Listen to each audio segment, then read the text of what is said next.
Dal mese di febbraio 2021 sarà avviato il sistema misto di raccolta domiciliare dei rifiuti urbani denominato Casa per Casa Hybrid presso il comune di Cervignano del Friuli. La prima esposizione è prevista per la giornata di martedì 2 febbraio con il contenitore con il coperchio di colore blu relativo agli imballaggi tipo carta, cartone e Tetra Pak.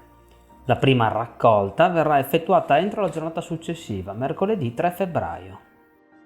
Buona visione ora con il nostro video tutorial, dove illustreremo in maniera chiara e semplice cos'è e come funziona il sistema casa per casa hybrid.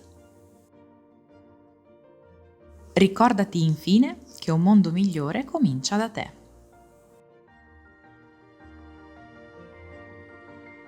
Che cos'è casa per casa hybrid?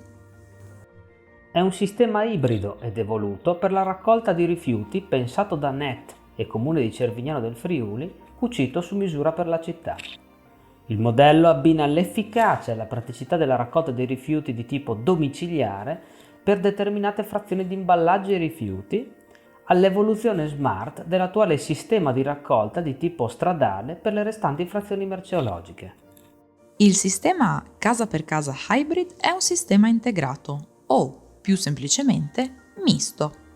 È sostenuto da 4 pilastri portanti. Il primo è il sistema a singola utenza, dedicato alle utenze ricadenti presso case singole, villette a schiera, case in linea e alloggi siti in piccoli complessi condominiali sotto le 8 unità abitative. Le utenze regolarmente iscritte ai registri TARI vengono dotate di 2 contenitori personali per gli imballaggi tipo carta, cartone e Tetra Pak e per il rifiuto secco residuo indifferenziato, forniti in comodato d'uso gratuito, identificati con codice a barre alfanumerico collegato alla singola utenza.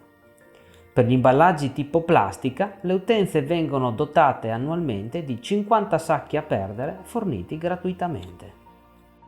Il secondo pilastro è il sistema a isola ecologica condominiale, dedicato alle utenze ricadenti presso grandi complessi residenziali sviluppati in verticale e o, comunque, superiori alle 8 unità abitative. I complessi residenziali condominiali vengono dotati, previo accordo con i singoli amministratori condominiali, di un numero adeguato di cassonetti carrabili da 240 e 1100 litri, forniti in comodato d'uso gratuito e identificati con codice a barre alfanumerico collegato al singolo condominio, per gli imballaggi tipo carta, cartone e Tetra Pak, tipo plastica e per il rifiuto secco residuo indifferenziato. Il terzo pilastro è il sistema stradale.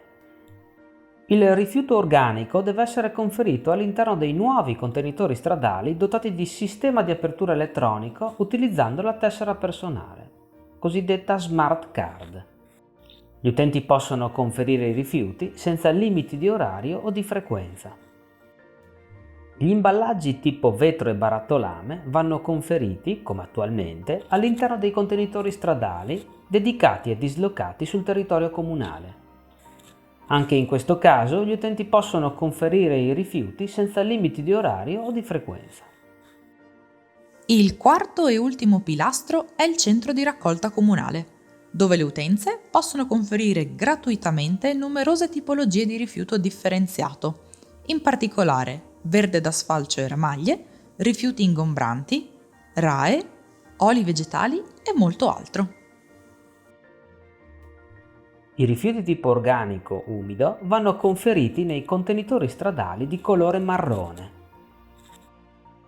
Gli imballaggi tipo carta, cartone e Tetra Pak vanno conferiti nei contenitori con il coperchio di colore blu. Gli imballaggi tipo plastica vanno conferiti nei contenitori con il coperchio di colore giallo. Gli imballaggi tipo vetro e barattolame vanno conferiti nei contenitori stradali di colore verde. I rifiuti tipo secco residuo indifferenziato vanno conferiti nei contenitori con il coperchio di colore grigio. La nuova configurazione dei colori è applicata in ottemperanza alla nuova norma UNI del 2017, mediante la quale sarà più semplice uniformare in tutta Italia i colori e più in generale gli elementi visivi che identificano i contenitori per la raccolta dei rifiuti urbani.